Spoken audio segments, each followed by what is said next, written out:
The workshop Stopping the Sugar Epidemic put on by Managing Sugar Intake Utah. So today, as you know, we're going to be talking about sugar um, and just why it's bad for us. We all know that sugar is not good for us, why it's bad for us, and how we can lower the amount of sugar that we're eating on a daily basis. So the first thing that we need to talk about is the difference between added sugars and natural sugars. So, natural sugars are found in things like fruits and vegetables and also milk products. Added sugars, on the other hand, are put into foods during preparation or processing, um, or they're added at the table, like you put sugar in your coffee and things like that. They contribute few or no nutrients, but many added calories. So, meaning that, pretty much the only thing that you're getting, you hear empty calories, so you're getting calories and not much else than that. Not these nutrients that your body needs. There are many different types of added sugars.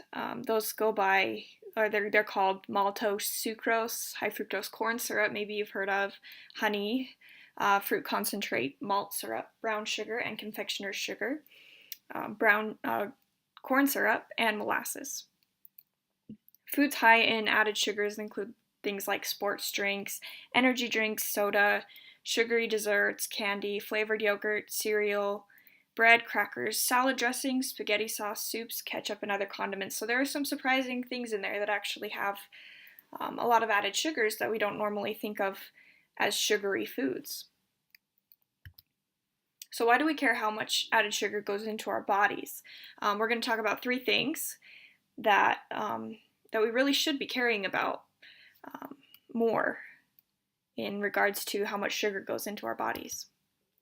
The first thing is that people who eat too much added sugar don't get enough essential nutrients, and that we already kind of talked about that, how we eat sugar and it's kind of empty calories, and you can't run off these empty calories. Your body needs things like protein and fats, and also they need vitamins and minerals, and some vitamins and minerals that have been found to be really lacking in these people that eat too much sugar are vitamin E, vitamin A, and vitamin C, and then also the mineral magnesium. And if you don't get enough vitamin E, if you're pregnant, you could have a baby with anemia, or you could also have brain and eye degeneration. If you don't get enough vitamin A, you have this thing called night blindness, where you can't see, you completely can't see when it's dark. Normally we do have a little bit of night vision. You can have dry eyes, poor bone growth, impaired resistance to infection, and also your skin can turn hard, which nobody wants. If you don't get enough vitamin C, you could have scurvy, which is it's a deadly disease. It killed a lot of people back in the days when they would cross oceans. Pirates and things like that got scurvy because they didn't have a good source of vitamin C on their voyages. Hemorrhages, bleeding gums, and diarrhea are other things that you could get from not getting enough vitamin C. If you don't get enough magnesium, you can also get diarrhea, bone and tissue calcification, which just means that your bones and your tissues get hard and it's hard to move. Vomiting and lethargy, which is just a lack of energy, it's exhaustion. So I have this link here to kind of a chart. If you eat a lot of sugar, you're missing out on a lot of nutrients. And I don't know why I couldn't figure out how to flip it, but this chart just shows there's like a nutrient and then what the nutrient does, so like protein and what it does in your body. And then if you don't get enough, this is what happens. So if you're just eating sugary foods and there's no protein in your diet, then you could have red pigmentation in your hair and skin, or a fatty liver. Your children won't grow as much, things like that. But some of these things are very, very, they're big issues. So why can't you just take a multivitamin and say, okay, like now I'm getting my vitamins, so why can't I eat sugar all day?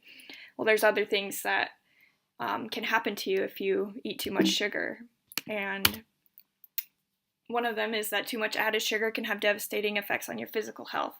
So cavities, weight gain, and obesity is actually a really interesting thing, because a lot of people that have obesity and are suffering from obesity and want to get thinner, they cut out fats out of their diet, and they think like, oh, I'm cutting out fats, why am I not getting skinnier? When actually the thing that could be contributing to their obesity is an excess of sugar. And low-fat products actually do have a lot of sugar to kind of compensate for the flavor that you're normally getting from the fat. So weight gain and obesity is a really big one. High blood sugar, which could lead to type 2 diabetes. And also insulin resistance leads to type 2 diabetes. Heart disease, infertility, and also there have been some studies linking excess sugar intake with Alzheimer's disease.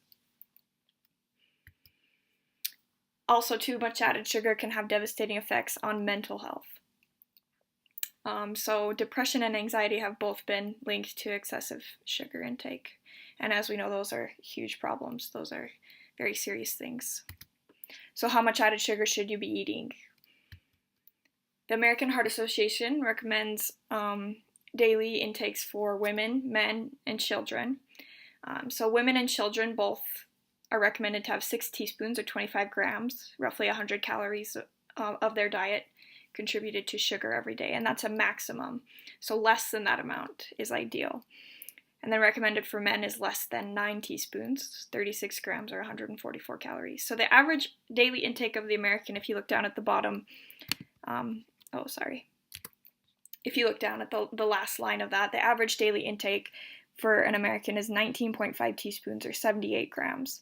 So that's, a far cry from the 6 teaspoons or 9 teaspoons that they're supposed to be getting. That's the maximum too, the 6 and 9 teaspoons. So how can we know how much added sugar we're eating in our day? There's a lot of things that have hidden sugars in them, like we were discussing, ketchup and condiments and things like that. So the first thing is that you need to look at nutrition facts labels. So at the store, you go buy your groceries, they all have these nutrition facts labels. So if you look, I don't know where my cursor went. Sorry, just a second. Here we go. So if you look here at the top, there's a serving size. So right here we have serving size 1 piece. So I don't know what this is, but there's 1 piece of something in this serving. And then over here, serving size is 3 cookies. So in 1 piece of whatever this is, these are the amounts of those substances in that 1 piece.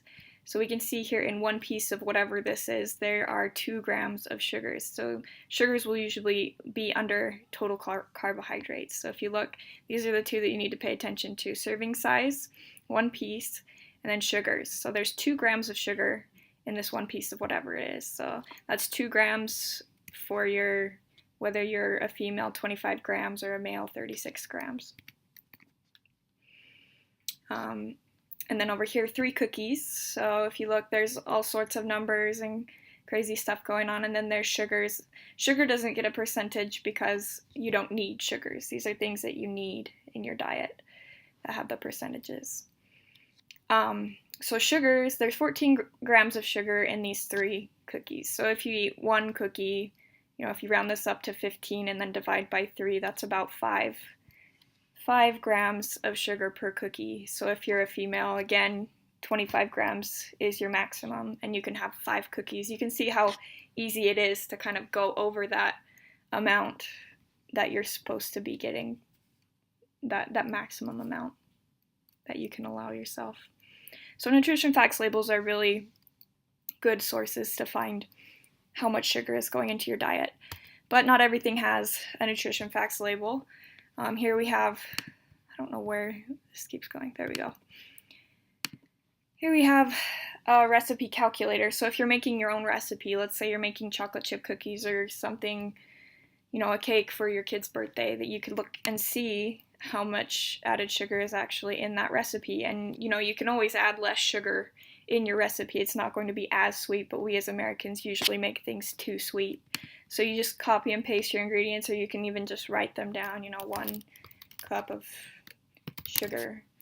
And then it will analyze the recipe for you and show you, in a serving, you can select the number of servings. So say you're making a cake with 8 pieces and it has a cup of sugar in it.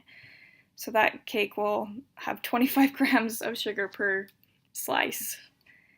So that's the daily limit right there for women. So that's a really handy source, and I'll give you a handout with that website on it later as well. Oh, sorry. Here's a few more tips. So when you're in the grocery store, you can compare plain and flavored yogurts. If you want to buy a flavored yogurt, you know that milk products have natural sugars in them, so you don't want to be counting those natural sugars in with your added sugar intake. So you can look at the flavored yogurt versus the plain yogurt. And the plain yogurt, let's say, has 7 grams of sugar per serving, and then the flavored yogurt has, 14 grams of sugar per serving. So you're getting, 14 minus the 7, you're getting 7 grams of added sugars in your flavored yogurt. For restaurants, when you're going out to eat, there's, I lost my cursor again. Here we go. Oh, sorry. Let me find that real quick again. So most restaurants will have nutrition facts on their websites, or you can ask somebody at the restaurant to get you, a nutrition facts menu or something like that. But here's an example. So we have Papa Murphy's Pizza, and you can view nutritional information on just right here on their website. You can look at the menu, and maybe you're getting a classic cheesy bread, and you're eating one, so that's the serving size. It comes pre-cut, so one serving would be one piece of it, and there's 35 grams of sugar. Or maybe it's the whole thing. Yeah, that looks like it would be the whole thing. There's 35 grams of sugar in the whole thing. Sorry. But yeah, so they will have things like this on most restaurants' websites that you can look up. And then there's also Google. If all else fails, you can always just search, how much sugar is in one piece of chocolate cake or something like that. So my invitation to you is to track your sugars for 2 weeks to see where you're at and what you need to change, and then make those changes in your life. You really want to be aware of what's going into your body.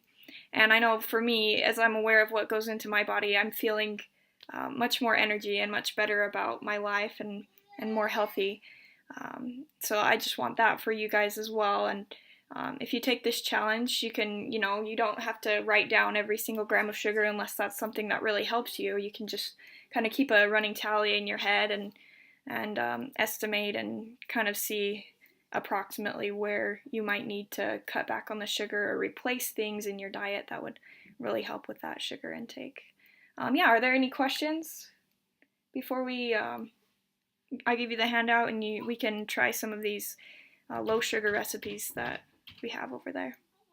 Thank you for coming.